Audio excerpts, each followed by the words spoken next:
right, welcome to round 14? Round 14. It seems so long ago that we started this.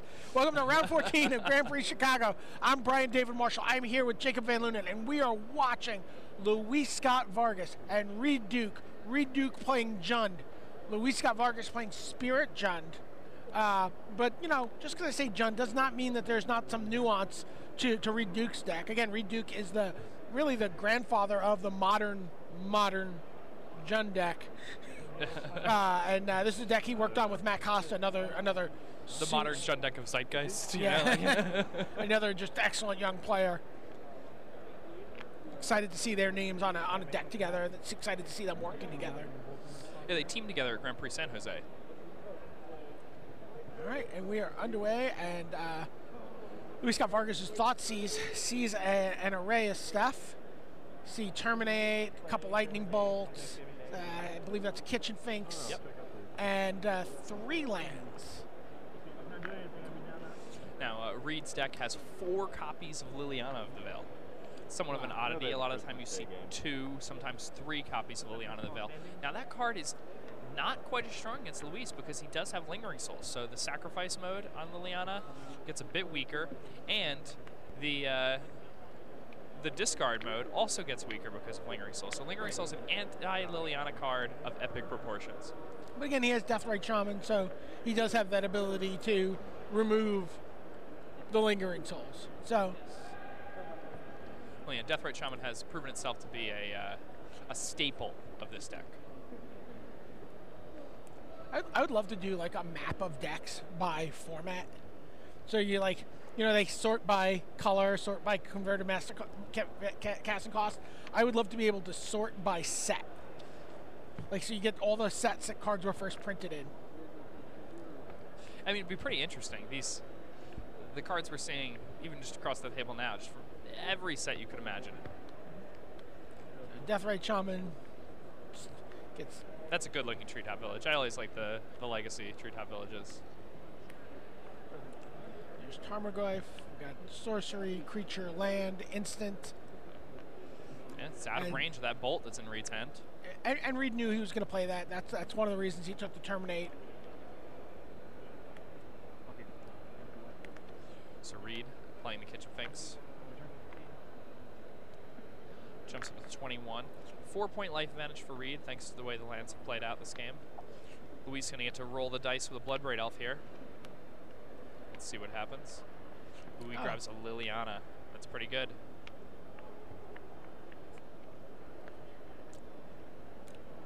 All right, let's see what Luis decides to do here.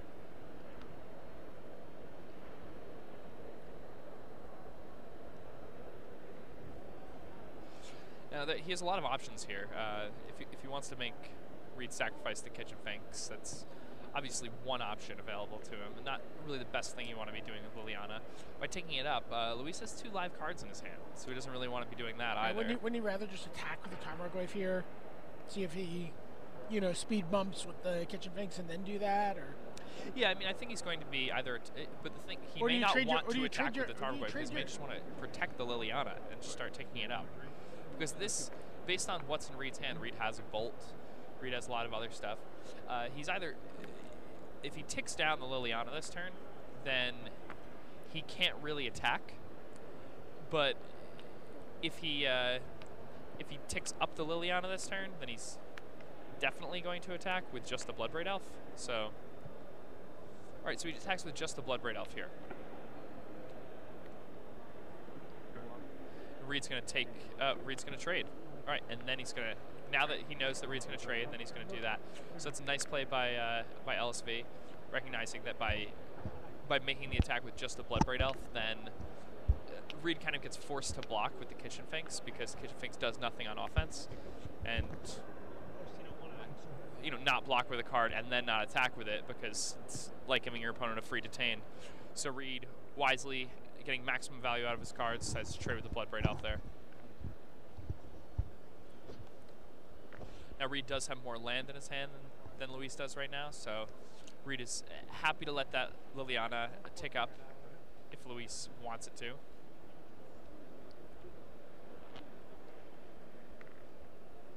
one turn of taking up will not really be a problem for him. Oh, he sends in the Treetop Village. You know, this is a nice play from Reed because Reed does, by sending the Treetop Village to the Liliana here, Luis can't block with the Tarmogoyf because he knows he'll lose the Tarmogoyf to Lightning Bolt. Yeah, and not only would he lose the Tarmogoyf, but Treetop Village tramples, so because there would be 3 damage on the Tarmogoyf from the Lightning Bolt, wow, right. The Liliana would also die. Oh, that's... Yeah. So advanced play there from Reed.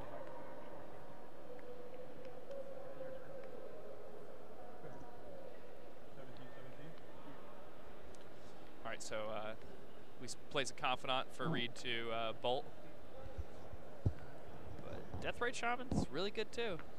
Yeah, but Deathrite Shaman's just, you know, it's 17. It's not closing from 17. Apologize, people, if our mics were a little loud. I know a couple people said stuff on Twitter. I think we got it adjusted now, maybe. Hopefully. It might just be that we're loud. Yeah, unless someone gives me a really cool present, in which case I might squeal like a little girl.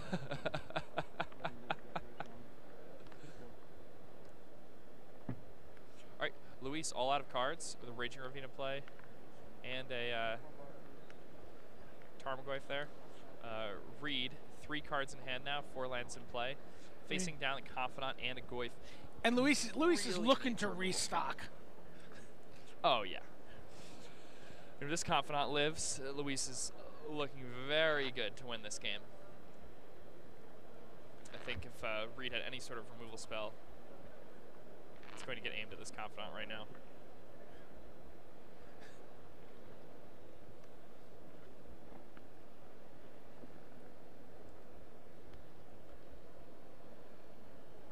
Reed just trying to see how much damage he can possibly do here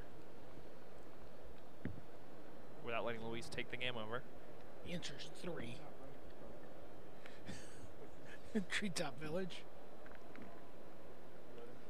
It's been interesting how much that Treetop Village has sort of set the tone for this game. You know, forcing Luis to, you know, let his Liliana die. Getting in there, sort of trying to manage Luis's life total. Oh, there's a Treetop of his own. And in comes the team for Luis, and Reed likely just going to take all this damage.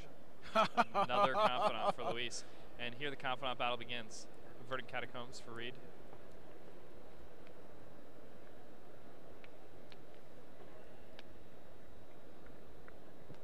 Reed at 4, next turn, facing down the ever dangerous Raging Ravine.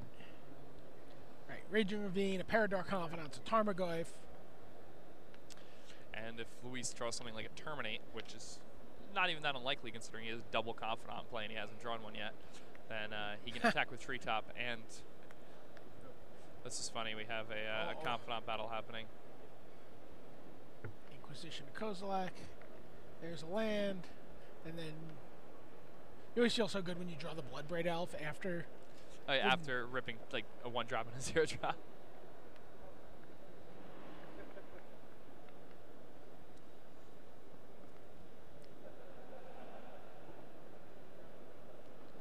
Right, Treetop Village.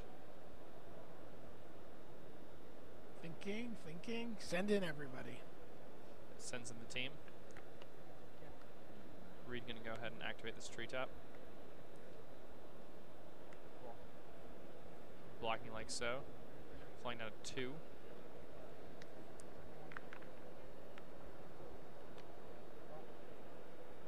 Luis cracking his Verdant Catacombs, driving down to 12 here.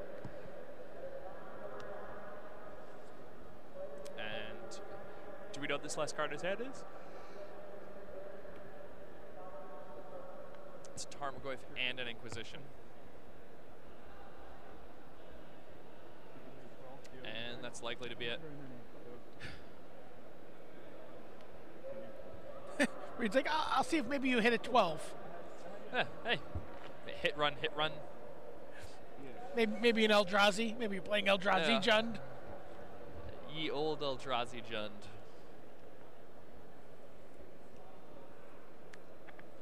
Where you have Matt Costa, Birding, match between some friends. So Josh McClain.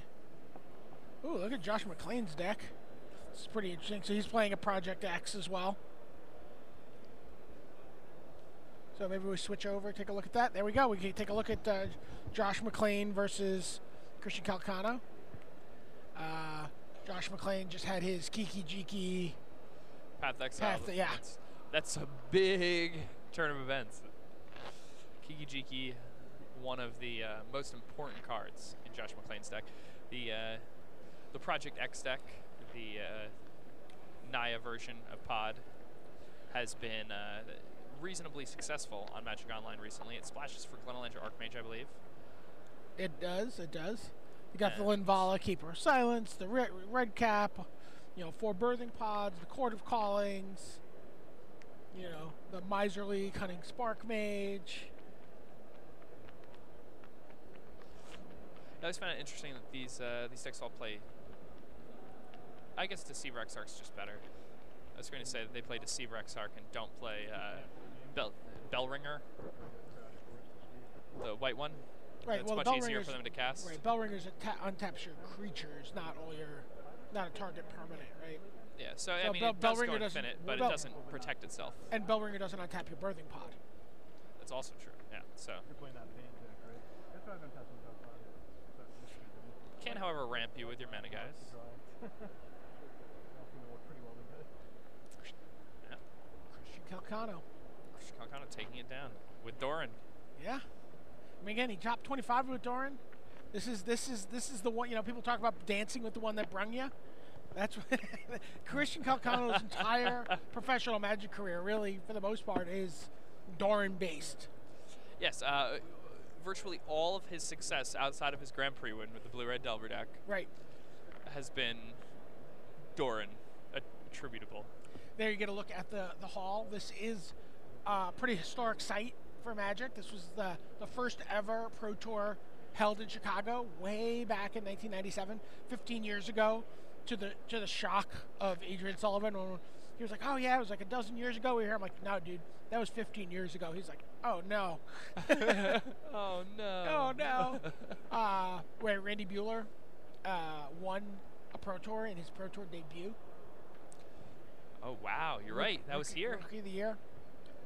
Went on to top 16 a number of other Pro Tours over the next couple of years before taking a job at Wizards of the Coast. But really, the launching pad for his career. Yeah. Also, the father of the Pro Tour Hall of Fame, Randy Buehler. Sure, one of them, absolutely. There you get a look at head judge Chris Richter, who's been encased in a red bubble. Yes. Force field. Force field. Yes. No one can hurl invective at him. Yeah. Pat Cox and Megan Holland there trying to, but can't get through that red. All right, and we're back underway already here. These guys already playing. We see Abrupt Decay took down a Dark Confidant from Reed Duke. And he's following up with a Deathrite Shaman. Luis up a game here. So I feel like people are starting to embrace Abrupt Decay more and more. Felt like it was fairly tentative in some of the Return to Ravnica lists, and we're starting to just see more of it. It's just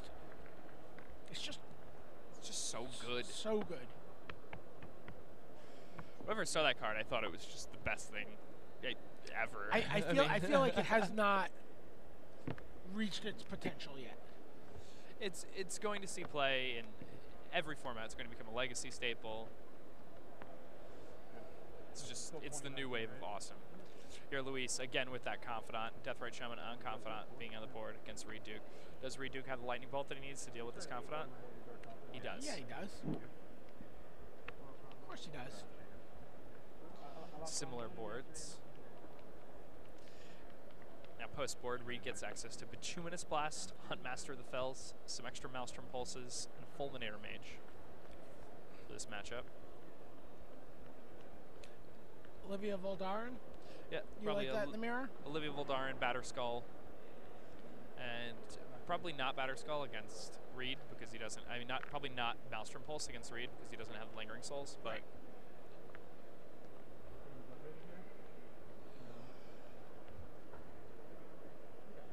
Batterskull, definitely a very nice card in the Jund Mirror.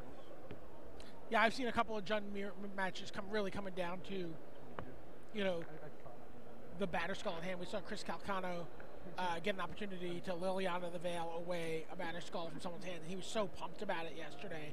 He was like, I can't beat that card. Yeah, that was really tight by Chris Calcano. We watched him do that yesterday.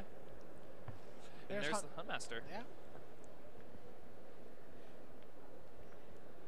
And again, you know, when also with cards like Liliana the Veil are serving as a lot of people's primary method of population control.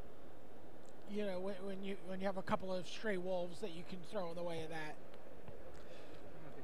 It significantly decreases the value of Luis's Lilianas now. Also, something nice about Reed playing a Huntmaster is Huntmaster's going to force Luis to play a spell on his turn every time.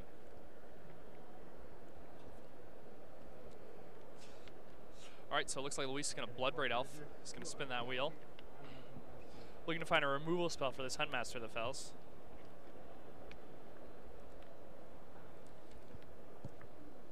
And he hits Lightning Bolt. There it is.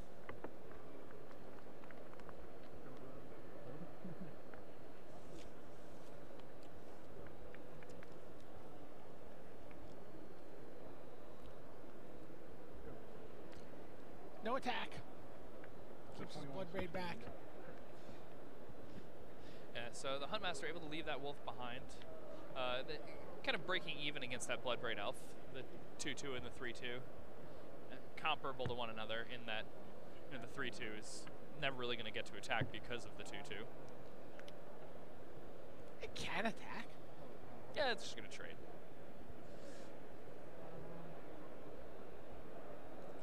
That's the nice thing about Huntmaster is, you know, even if the Bloodbraid flips into a removal spell after you cast your Huntmaster of the Fells, then you still break even with the Bloodbraid Elf. And that's a pretty nice mode to be in.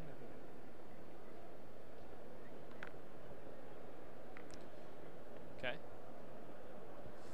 Attacking with a wolf here.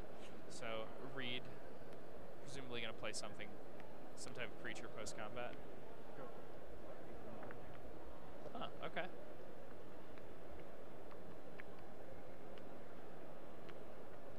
Not sure if Reed is looking for a double block here. That would be really awkward. I think he may just be looking to activate both of these shamans. He can remove a Confidant and a Huntmaster, gain 4, minimize the effect of Luis's attack. Or he can just start whittling away Luis's life total. He's also got the Treetop Village to sort of muck things up. Yeah.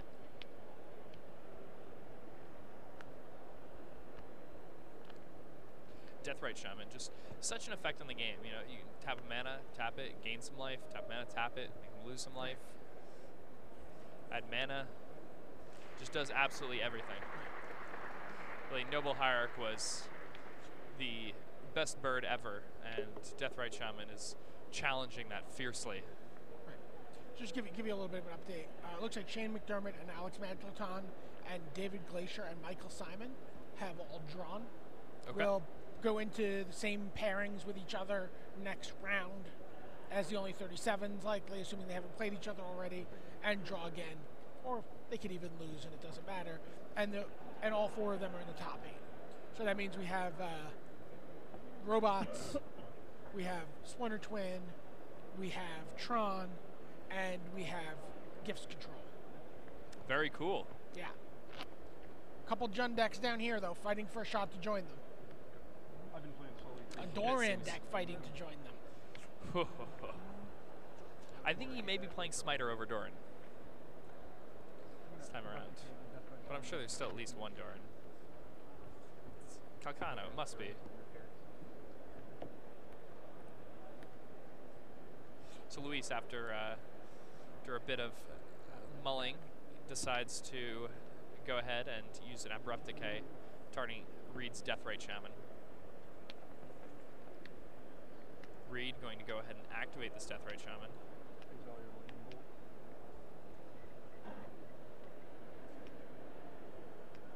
Going to remove Lightning Bolt, driving Luis down to 12.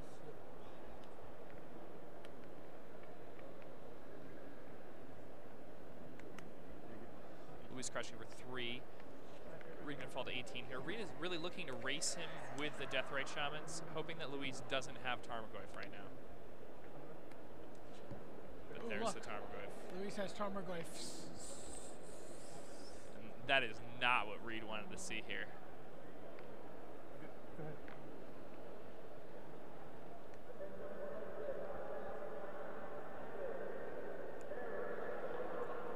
So why do you Abrupt Decay the Deathrite Shaman there? You want to see like what Reed has, because based on the way he reacts to that, he's going to make a one play or another play. And you know, if you have those double Tarmogoyfs in your hand and Reed doesn't know about them, then he may be thinking, okay, if I get 2 more attacks in with this wolf, then this other Deathrite Shaman can finish him off if I remove this lightning bolt. And if he doesn't activate the Deathrite Shaman in that way, if he tries to gain life, then you know that Reed trusts his long game. Okay. So by seeing Reed make that play, you know that if Reed's dealing him damage in that spot, then Reed thinks he has to win. Because these are both players who would much rather not lose than they would win. You know, they know if they are at all in control over the game anymore by making the game go longer, that they would rather do that. So many Treetop Villages for Reed Duke. Interesting, it's a card, there's only 1 Treetop Village in Luis's list.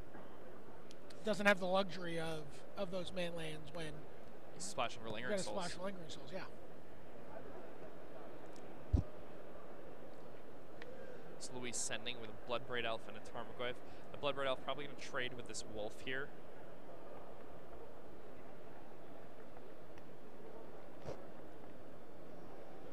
Reed's still at 18. It's 3, right? Yeah, he is nowhere close to dead right now.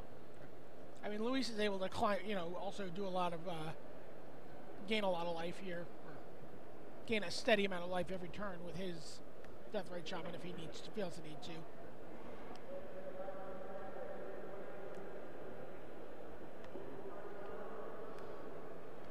So terminate from Reed there and deal that untapped Tarmogoyf. Going to give Reed an opportunity to send in with 2 Treetop Villages if he so desires. Putting Luis down to 2, but an effective 4 because of the Deathrite Shaman, and then an effective 6 because he gets to untap. But being at 6 when there are 3 Treetop Villages on the other end of the table. Yep. Ooh, never mind. Bituminous Blast drawn what? for Reed.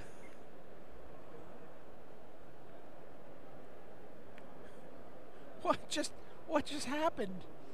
Yeah, and that's going to be good. Is that a main deck card? No, he's got 2 in his sideboard, and I thought he was going to sideboard those in. I mean, obviously, the Jund Mirror, Bituminous Blasts are pretty nice.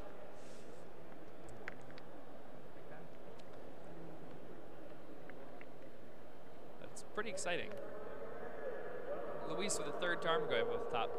Suddenly, things look very favorable for Reed.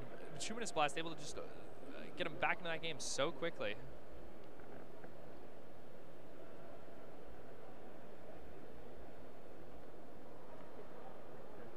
And Abrupt Decay. Treetop Village getting activated. Reed sends for lots of damage.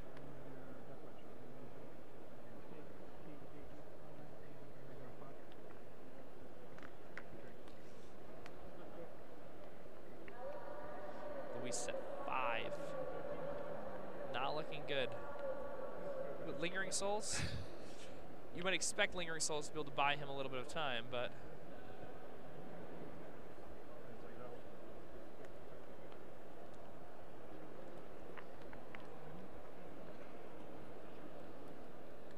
It'll certainly buy him some time. well, the problem is that Treetop Village trample. So again, that trample from the Treetop Village comes into play for Reed. And that's it. All right, so we're going off to Game 3 here. Game 3 between Magic Online champion Reed Duke facing off against Pro Tour Berlin champion. Pro Tour Berlin champion. Didn't he also win a Mox, Luis, at some point? I don't think so.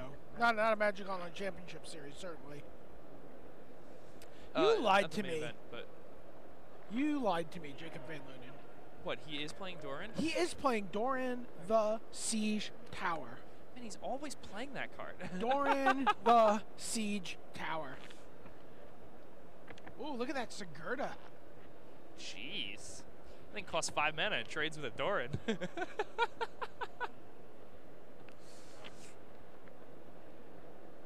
Spellskites are pretty sweet with Doran in play. Yeah, Spellskites are big. That's a Loxodon Smiter for 2 mana with an awesome ability.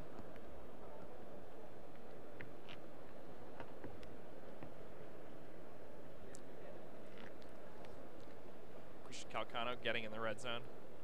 As aggressive as he possibly can be. You see what the life totals are on their pads?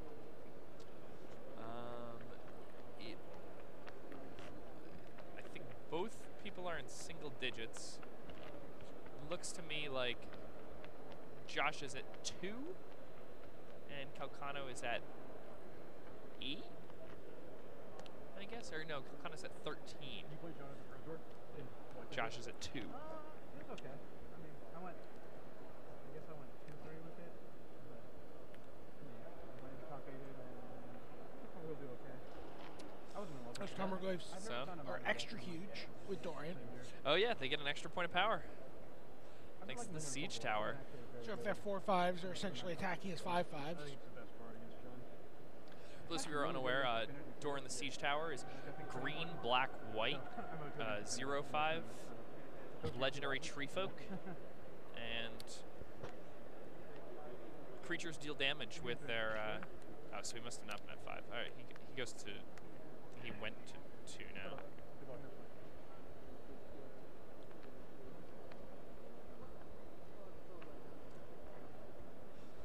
But Doran, there's a lot of really interesting strategy that comes into play with Doran. It's like Pendelhaven actually gets like +2/+2 instead of +1/+2. Birds of Paradise start attacking you.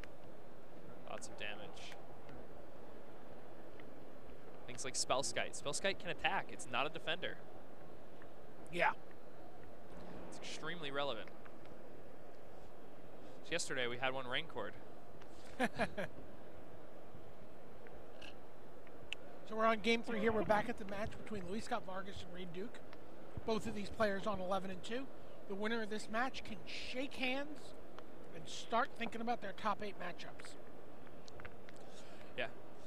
And these players, this is going to be one Jund deck in the top 8. And the Jund deck that's going to be in the top 8 is going to be in the hands of a very capable player, either Reed Duke or Luis Scott Vargas. Will it be Jund or will it be Spirit Jund is the question.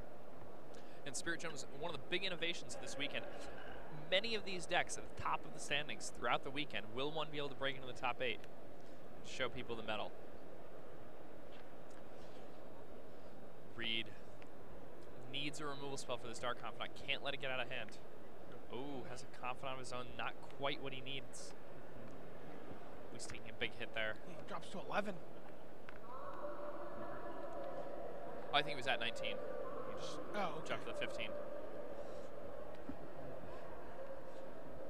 So we have another fetch land for Luis, and he's probably going to have a removal spell for Reed's Dark Confidant. It's one of the dangers about being on the draw. If your opponent plays a Confidant, you have the choice between Confidant or a removal spell. Ooh. And now it's just quickly getting out of hand. Luis has drawn an extra card from his Dark Confidant. You got a 3/4 Tarmogoyf now. He's 5 points of power on the table. He's drawing 2 cards a turn. He's already up a card. He's on the play. Not where Reed wants to be at all. When you attack that turn? Yeah. You think a Liliana here from Reed Duke? Probably. Absolutely. Although you may have sided those out knowing that there's Lingering Souls in Luis's deck. Nope. What do you sacrifice here if you're Luis? Dark Con. Oh, I mean, Tarmogoyf. Christian, you want 2-0? Well, it was pretty much hard to do. I thought I was going to go... it was definitely right. Drawing extra cards is so good. What's that? It was definitely right to take the keep yeah. Alright. Confidant reveals another Confidant. At least falls down to 12 here. But we know he's got a Blood Braid Elf here, so he's going to get an extra card. Yeah. He's going to be able to get in for 3 damage, still attack the Liliana with the Dark Confidant. Yeah, I mean, he may just want to go straight for Reed. He has many more cards because if Reed takes up that Liliana, it's going to punish Reed a lot more than it's going to punish Luis. You see the Olivia. Oh, there's a Lingering Souls. And now he can just let that Liliana live. I mean, he's got way more cards than Reed does. No, he said she chooses to get rid of it. No. I mean, killing the Liliana also makes the Tarmogoyfs, subsequent Tarmogoyfs better. That's true.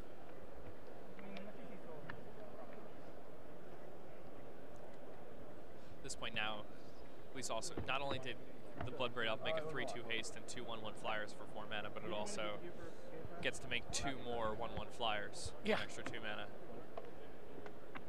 It's pretty nice. But Blood Braid Elf from Reed needs to hit something important here. Deathrite Shaman. Really powerful spell, but not really what Reed wants to see here. He just puts those 2 tokens in front of.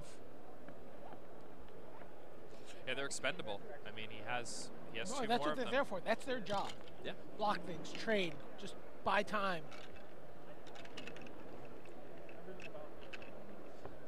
Yeah. Oh, you want to trade half of your card for my 2 spirits? Okay, my 2 spirits are only worth half a card to me.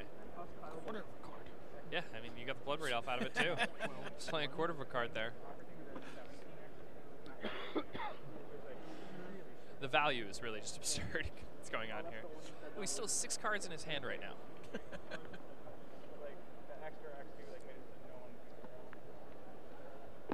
is what happens when a Dark Confidant gets to live. Yep. Reed falling down to 9 now. Down in cards, down in life total, well, now even in life total. Behind in board position. Still a reasonable hand from Reed, too. Take the pulse. Yep. Yeah. Seems to be the line that he's going for. Lee's going to fall down to 8 here. Probably flashing back Lingering Souls and playing a Tarmogoyf. Yep. Falls to 6. Ooh.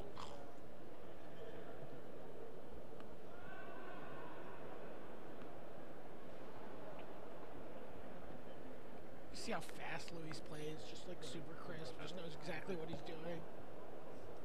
It's one of the things I really like about Luis. He's thought about his play long before like the entire turn, the entire rotation of turns. It never takes him more than a second to make his decision because he's already thought about what he's going to do depending on what happens. Yeah. And it's not like he reassesses that situation once it happens. He just does what he was going to do. And again, you were talking about table presence. Like he tends to just hands sort of in his lap, lean forward over the table, maybe look at my cards once in a while, but for the most part, it just seems the same. Yeah. It's just a brick wall. Reed is at 8, Luis is at 6. Can Luis got Vargas top 8 GPs on back-to-back weekends? Oh, he definitely is capable of that. But is it going to happen? Is that what this is? I think that's what's happening right now. In with Treetop Village. And I think Luis can just safely block with this Tarmogoyf.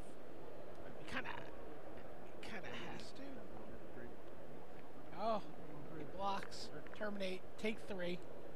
Trample.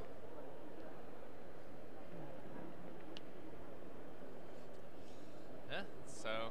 And now he has to. That Treetop Village, the threat of it is huge here. Yeah. Luis at 3. There is a 3-power Trampler. He does not have a lot of toughness at his disposal.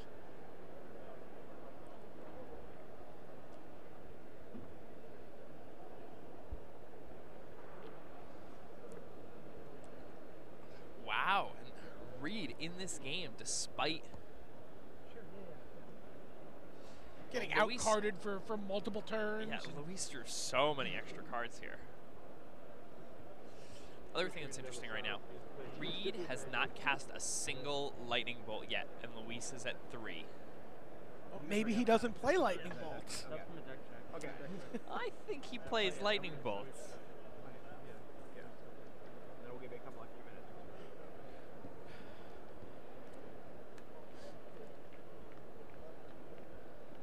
All right, so Luis getting in there with everybody. Reed down to 3.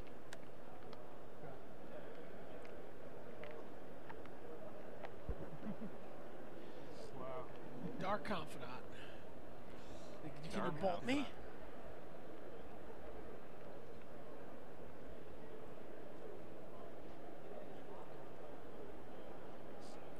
Luis leans in, perhaps a little further than he might normally. Yes. Would you get it?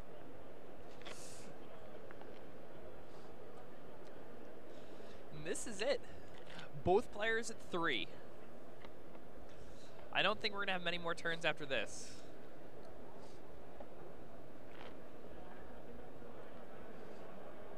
Reed like plays a Thragtusk and then we have to rig reset. It's like, oh. 3-3.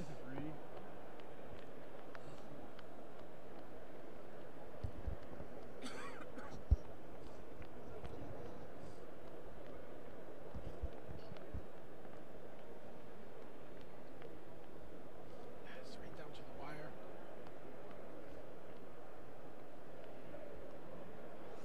So let's see.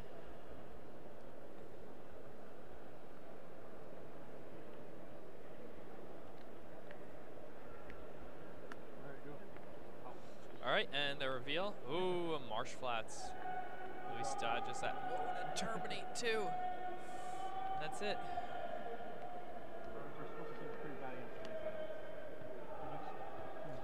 Luis Vargas wins the game. Both players were at 3.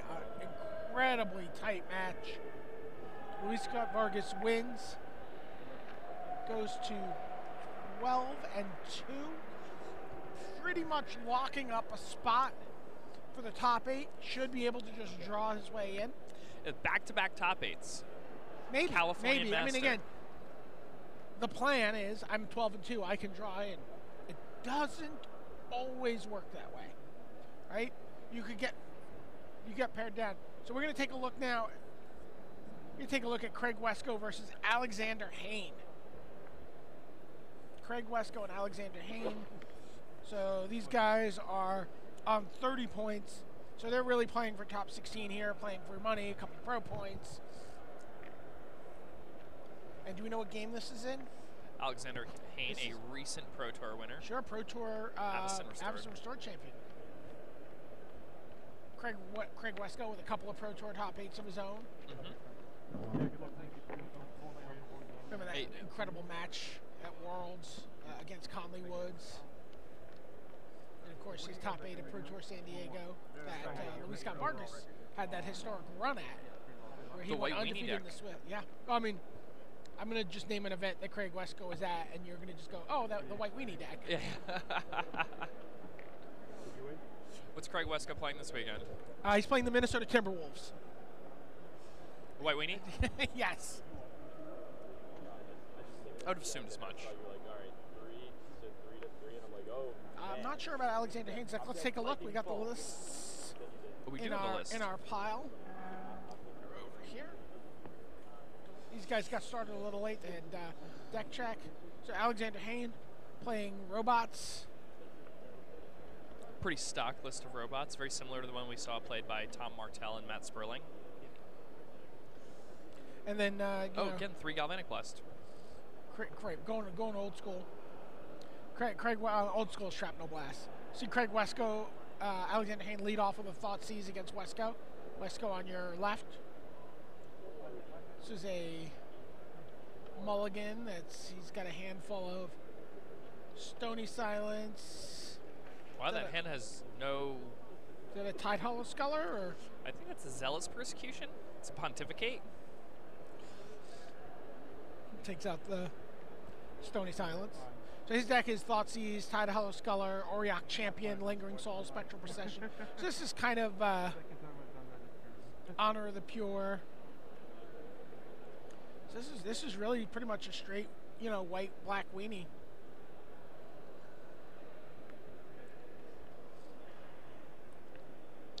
Craig Wesco playing that Arid Mesa before the Windburst Kites. Wants to get that Godless Shrine onto the table. An Arcbound Ravager for Alexander Hayne.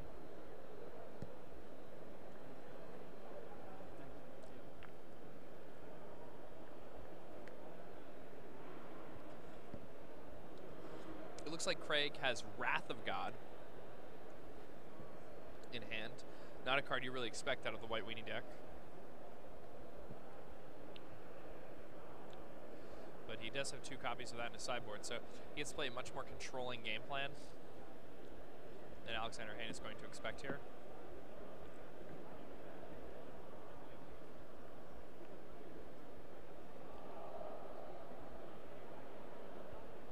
Now Path Exile also.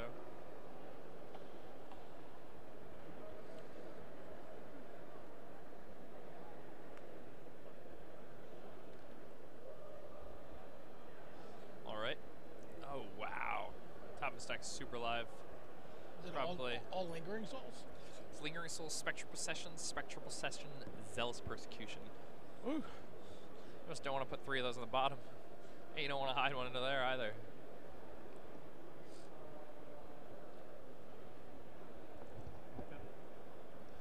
So, Alexander Hayne can't commit too much to the board before turn 4 because he'll get his game blown out by Wrath of God, but there's no way he can possibly know that.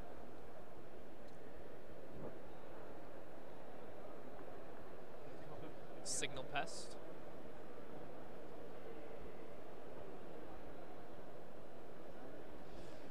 Signal Pest is exactly the type of card that Craig Wesco wants to see, because it's a card that really encourages Alexander Hayne to put as much stuff on the table as possible. Right. Craig is thinking about like a Path to Exile here? Yeah, I think so.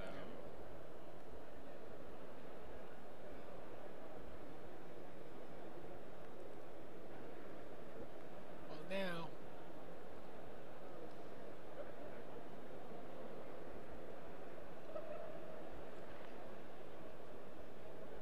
And now that Alexander just tapped out, he can't get those modular tokens onto his lands, which would have been kind of a nightmare for Craig if he's on the Wrath of God plan here. Definitely.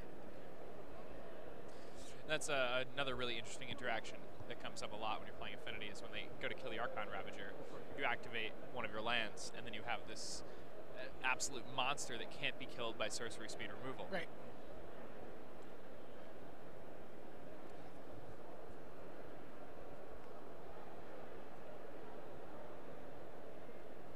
It does not work against Wrath of God. So there's no chance to do that. Oh, yeah. Right, then your land just dies. Yeah. Yeah. No, but I wasn't saying against Wrath. I was saying against Path to Exile. Yeah. Yes, I know it doesn't work against Wrath. Thanks, Rashad. Rashad, always a helpful Harry.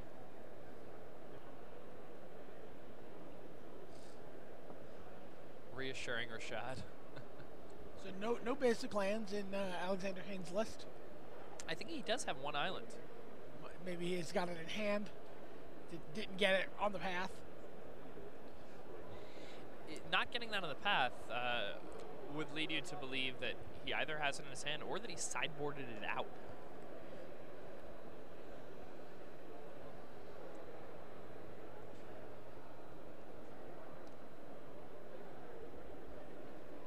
Craig Wesco is the slowest of rolls with that Tide Hollow Sculler.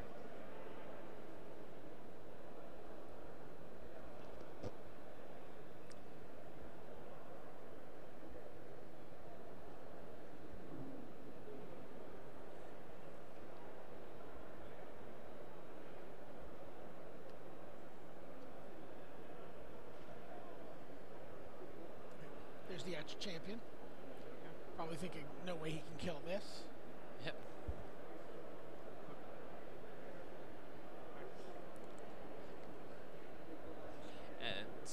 Craig Wesco in a really good spot now because he gets the Wrath away, the Edge Champion, and the Signal Pest. Gonna take a big hit here, but that's okay.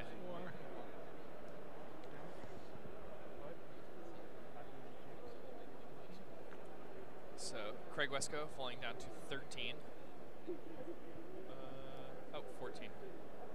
Alexander did not activate the land.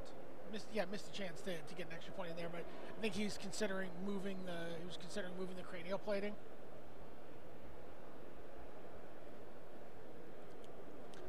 So Craig gets to Wrath of God away the table.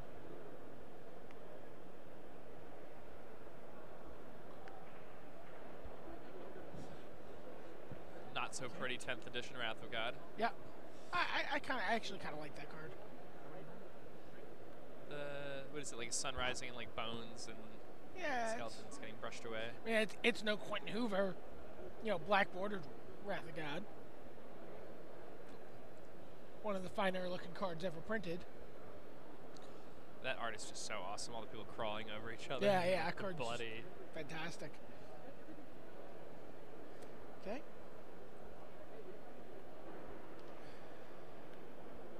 Another plating. Enemy. So that's the Ink Moth Nexus. Yep.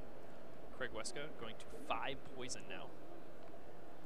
Making full use of Rashad's setup here. Getting all the graphics in.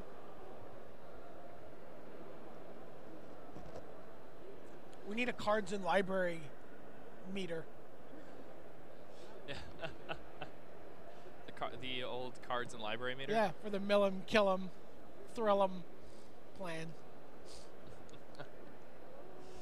Psychic Spiral you. Craig Wesco leaving all that mana untapped so that he has access to Zealous Persecution.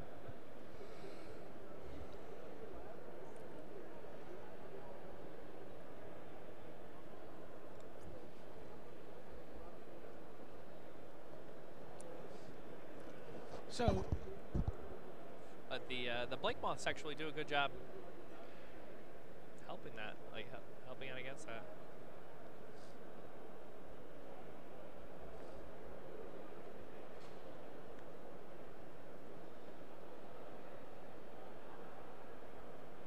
Craig's got a Path Exile this. Well, he can. It's got protection from... Oh, does it? The 3 artifacts. Yep. 2 4. cranials. Got the Mox, and the Mox, too.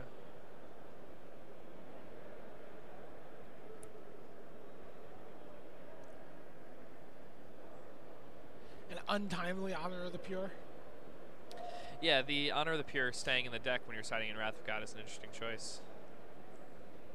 Sometimes when you're going on these more controlling strategies in post-sideboarded games, you want to side out Anthems so that you don't have them clogged up in your hand when you are playing the control game.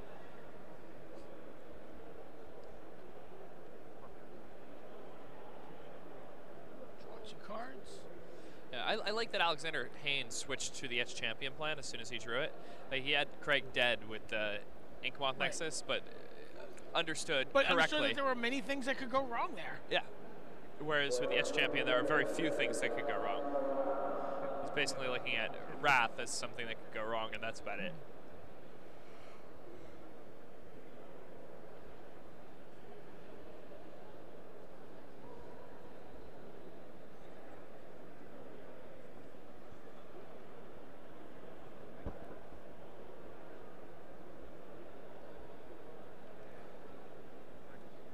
Very nice. Attacks with just 1 Blink Moth Nexus now.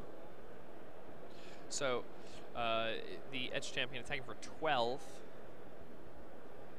And the Blink Moth Nexus threatening to attack for an extra 2. That's lethal for Craig.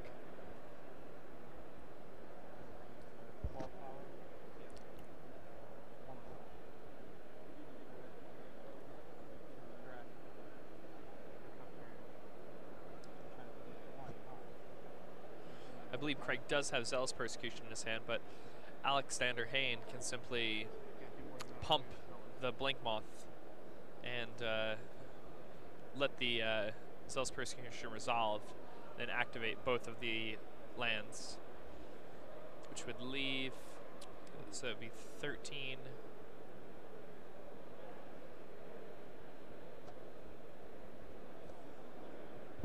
I wonder how different this game is if Craig plays the Windbrisk Heights on turn 1.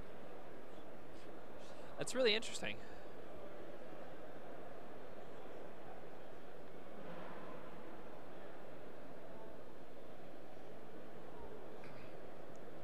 And now, Alexander Hayne, this Edge champion, it's basically untouchable. Craig needs another Wrath of God. Yep. If he wants to deal with this. That's the only card that he can draw here to get out of it. There's the island for the path. Didn't grab it earlier? Didn't grab it earlier. I don't know.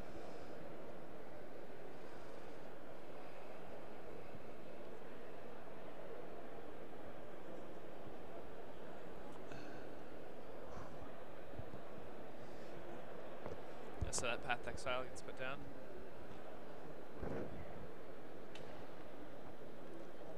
Animate.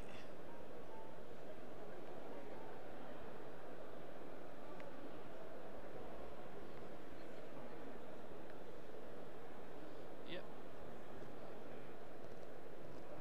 1, 2, 3, 4, 5. So he animated it, Zealous Persecution. Yep. And then he. So he hits him for 9 total, I believe, putting Craig Wesco down to 5. Down to 3. So for 11 total. It got confusing there because the order in which the lands were activated. All right, Lingering Souls. Not going to be able to block Edge Champion. Thoughtseize. And that's it. Craig Wesco just being a little silly at the end there. So Alexander Hayne, X and 3. Proving